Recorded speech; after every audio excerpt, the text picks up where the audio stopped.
ይሄ ለእኔ ያልጠበቅኩት ዱብዳ ነው። እውነት ለመናገር ከባሌ ይሄንን እጠብቃለሁ ብዬ አንድ ቀንም አስቤ አላውቅም። ስንኖር በፍቅር አንድ ቀን እንኳን የሚያስከፋ ቃል ተናግሮኝ አያውቅም ነበር። ጊዜ የማይቀይረው ነገር የለውም። የተራራቀ ፍቅርና የተራራቀ ትዳር መጨረሻው ይሄ ነው የሚሆነው። እናም እኔ እርግጥ ልቤ ተሰብሯል፣ አልዋሻችሁም። ግን ደግሞ ልቤ የተሰበረው አምኜው ሁሉ ነገሬን የልጅነት እድሜ ሳይቀር ሰጥቼው ነበር። እሱን ሳገባ ትንሽ ልጅ ነበርኩኝ፣ ምንም የማላቅ። እናም ግማሽ እድሜን እሱ ጋር አብሬ ኖሬያለሁ። ግን ይሄ ለእኔ አይገባም ነበር። ሁሉንም ነገር አሳየኝ በክዳቻ። ሰላም አለይኩም ወራህመቱላሂ ወበረካቱ። ውድና የተከበራችሁ ቤተሰቦች እንዴት ናችሁ? ደህና ናችሁ ወይ? እኔ ደህና ነኝ አልሐምዱሊላህ። የኔ ውዶች የኔ ማሮች ማለት ነው።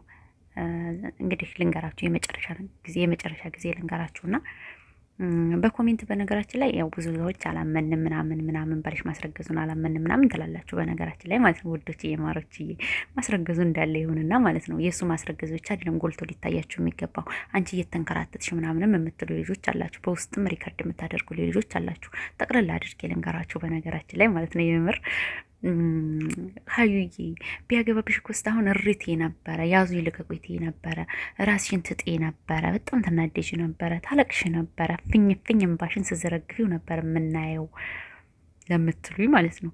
በሌላ ወንድ ትንጨረጨር ያለሽ የራስሽ ላይ ሲደርስስ ምን አለሽ?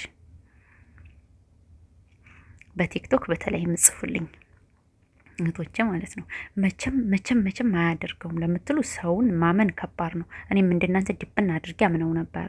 ስለዚህ ሳይታመንልኝ ቀርቷል። አመሰግነዋለሁ። ግን ምንድነው ጥፋቱ በሉኝ። ገባችሁ ውዶች? የኔ ጥፋት ልንገራችሁ። በሱ ላይ የማልፈርድበት ነገር አለኝ። መፍረድም አልችልም።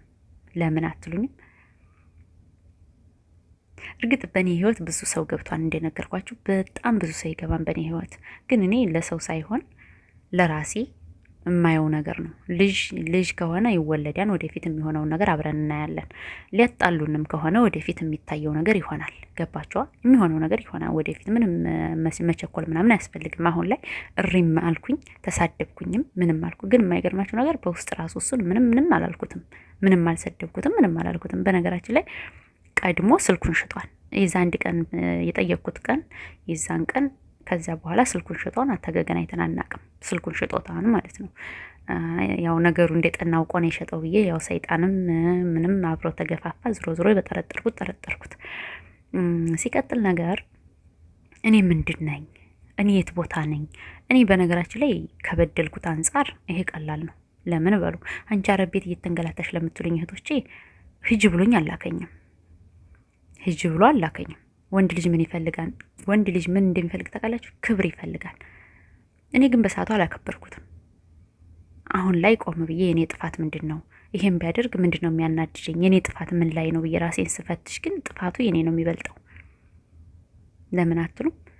የሚያናድደኝ ነገር ቢኖር በቤት ሁኜ የሚያስፈልገውን ነገር አድርጌ ልጆችን ቤት ይዤ እሱ የሚፈልገውን ነገር አድርጌ ማለቴ የቤት እመቤት ሆኜ የሚያስፈልጋቸውን ነገር አድርጌ በዛ ላይ ረግጦ ቢሄድ ያናድዳል።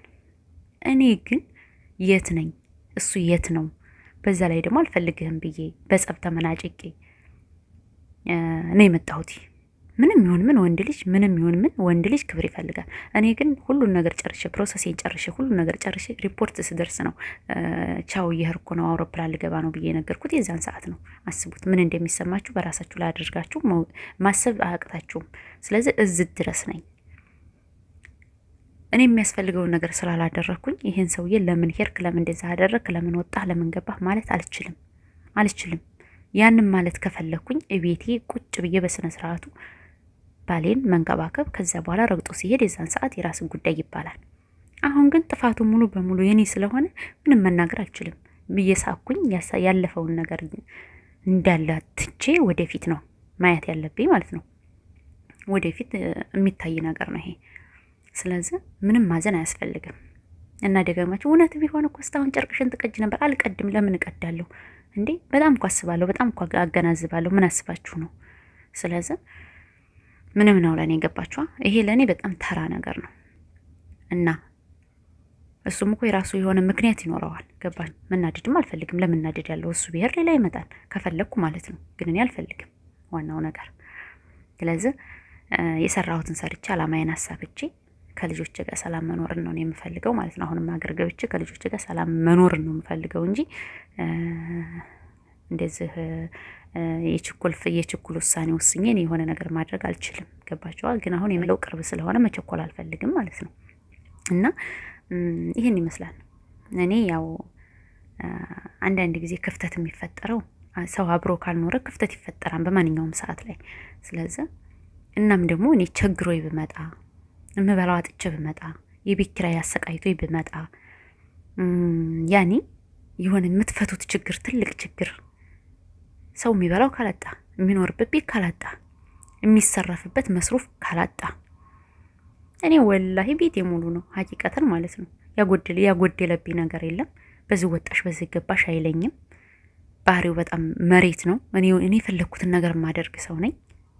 ያኔ ቤት ውስጥ የሆነ ነገር ማድረግ ከፈለኩኝ የፈለኩትን ነገር ማድረግ በቃ በራሴ ነው የማደርገው ማለት ነው። ያኔ ባሌ በጣም ይመቻን ባህሪው ወላሂ ነው የምላችሁ። ግን አላህ የቀደረው ከሆነ ምንም ማድረግ አይቻልም። ስለዚህ ይሄን ይመስላል ማለት ነው የምለው። ስለዚህ በሱም ቦታ ሆናችሁ አትፍረዱ ነው የምላችሁ። አትፍረዱ ኮሜንታተሮች። እውነት ለመናገር እውነት ቢሆን እስካሁን ትሞች ነበር፣ ትሰቃይ፣ ተፈጠፈጭ ነበር። ለምን ነው የምፈጠፈጠው? ለምን ነው የማብደው? መጀመሪያ ነው ያጎደልኩበት ነገር ስላለ፣ መጀመሪያ ነው የበደልኩት ነገር ስላለ ያንን ነገር የኔን ደብቄ የሱን ማጉላት የለብኝም። እኔ ካደረኩት ጥፋት አይበልጥም የሱ ጥፋት። እኔ ከበደልኩት እኔ ከገፋሁት በላይ የሱ በደል አይበልጥም። ቢበልጥ እንጂ እኔ የሱ አይበልጥም። እውነቴን ነው የምነግራችሁ። ብዙ ነገር በድየዋለሁ ሀቂቃ ማለት ነው። ብዙ ነገር በድየዋለሁኝ። ያኔ በአንድ በቴ በቃ በራሴ ፍላጎት የማደርጋቸው ነገሮች ብዙ ነገር ስላደረግኩት ይሄን ቢያደርግብኝ በጣም ለእኔ ቀላል ነገር ነው ይሄ ማለት ነው። ተራ ነገር ነው እንዴ።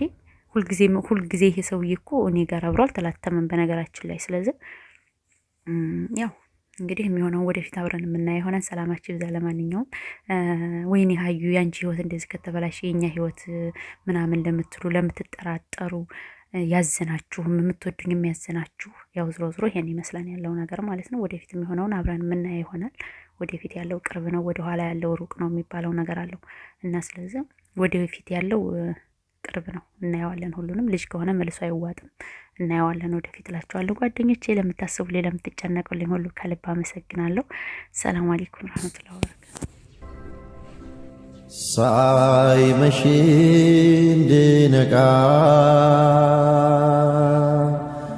ደጋግማ ጠየቀች። እኔ መንቃት ሳስብ ጀንበሯ ጠለቀ። የሕይወት ቅመሜ ሱሴ የደስታ መንፈሴ የሐሴት ዓለሜ ሱሴ ክብሬ ነሽ ሞገሴ አንቺው ነሽ ሱሴ ነፍሴ እስትንፋሴ